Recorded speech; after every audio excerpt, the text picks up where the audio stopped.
Alors, peut-être je vais faire une petite pause ici en expliquant qu'il y a deux types de blockchain. Donc, tout à l'heure, j'ai dit qu'une blockchain c'était une base de données distribuée sur laquelle on ne pouvait que rajouter des informations et pas modifier les précédentes, et que toutes les personnes qui regardaient pouvaient vérifier l'intégrité. Ça, c'est super. Mais il y a deux types de blockchain. Il y a des blockchains privées qui nécessitent une permission pour y accéder, et puis il y a des blockchains publiques qui ne nécessitent pas d'avoir la permission pour y accéder, il suffit juste de suivre les règles. Et ces deux types de blockchain ont des applications complètement différentes. Dans une blockchain à permission, une blockchain privée, en fait, on va avoir un certain nombre d'entités qui vont l'utiliser pour communiquer entre elles, pour faire des transactions entre elles, et même si les unes les autres ne se font pas totalement confiance, il y a un élément central qui valide que tout le monde peut se faire confiance dans les transactions, même si individuellement on ne se fait pas confiance. Parce que quelqu'un fait confiance à l'élément central, au chef d'orchestre ou au responsable sécurité. Voilà. Ça, c'est un modèle que les banques aiment bien, la notion d'une entité centrale de confiance. C'est le coffre-fort des banques, hein, avec des murs, des caméras, des gardes, un truc que les banques aiment bien.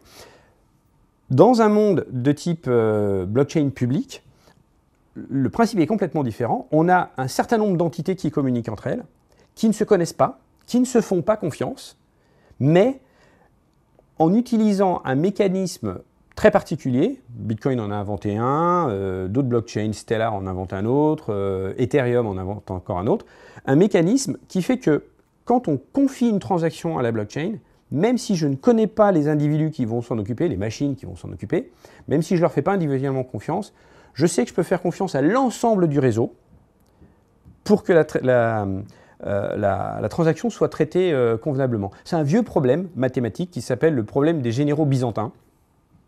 Et ça ne date pas de Byzance, hein, mais problème des généraux de l'armée byzantine. On a deux généraux qui sont sur un champ de bataille et qui doivent s'envoyer des messages. Et la seule façon d'envoyer un message, c'est de donner un bout de papier avec le message à un soldat qui va le donner à un autre soldat qui est jusqu'au bout. Le problème, c'est qu'on ne sait pas quels sont les soldats qui sont loyaux, quels sont les soldats qui sont des traîtres. Comment est-ce que je fais en tant que général pour savoir que mon message, pour être sûr que mon message va arriver de l'autre côté? Eh bien, en fait, il suffit, alors, il y a une démonstration mathématique compliquée, il suffit d'avoir au minimum la moitié des soldats loyaux, et il suffit de le donner à un certain nombre de soldats, pour être sûr que quelque part, j'aurai au final une transaction valide. Et c'est exactement ce qu'on fait avec une blockchain de type sans permission, Bitcoin par exemple, c'est on doit avoir au moins la moitié des machines, et sur Bitcoin il y a 400 et quelques milliers de machines qui sont sur le réseau, on doit avoir au moins la moitié des machines fiables, et il faut envoyer la transaction et il faut qu'elle soit portée par un minimum de 6 à 10 machines pour être sûr que la transaction va être bonne. Ça n'a pas empêché les escroqueries, hein. Alors, oui, mais ce qui est intéressant, c'est que les escroqueries qui ont lieu dans le monde de Bitcoin n'ont jamais été dues à l'architecture Bitcoin.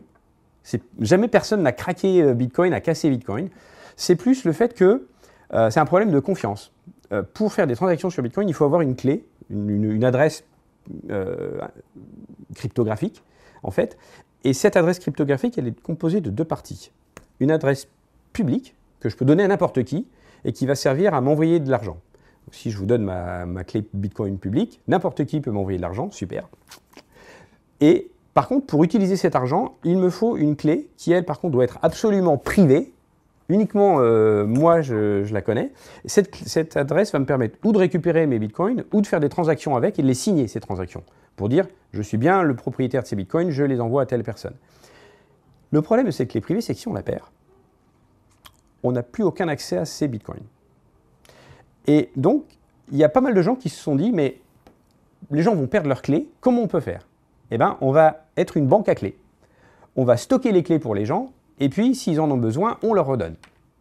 Le problème, c'est que quand on donne les clés du coffre-fort à quelqu'un, cette personne peut l'ouvrir. Et comme c'est du numérique, c'est très facile à faire. Donc là, aujourd'hui, la plupart des grosses, des grosses attaques qui ont eu lieu autour du monde Bitcoin, des fraudes qui ont eu lieu, c'est des entités qui étaient responsables de la tenue de clés, qui soit les ont perdues, soit les ont mal utilisées, soit, enfin, on fait des choses. Voilà. Donc aujourd'hui, on a des mécanismes qui permettent de construire des clés Bitcoin composées de plusieurs morceaux de clés et dont il faut un certain nombre pour pouvoir faire une transaction. Donc, par exemple, si j'ai une clé qui est composée de 5 bouts et il en faut 3 pour faire une transaction, je vais donner un bout à chaque personne, enfin, je vais en garder un, puis je vais en donner 4. Et l'intérêt, c'est que chacune des personnes ne peut rien faire avec le bout qu'il a.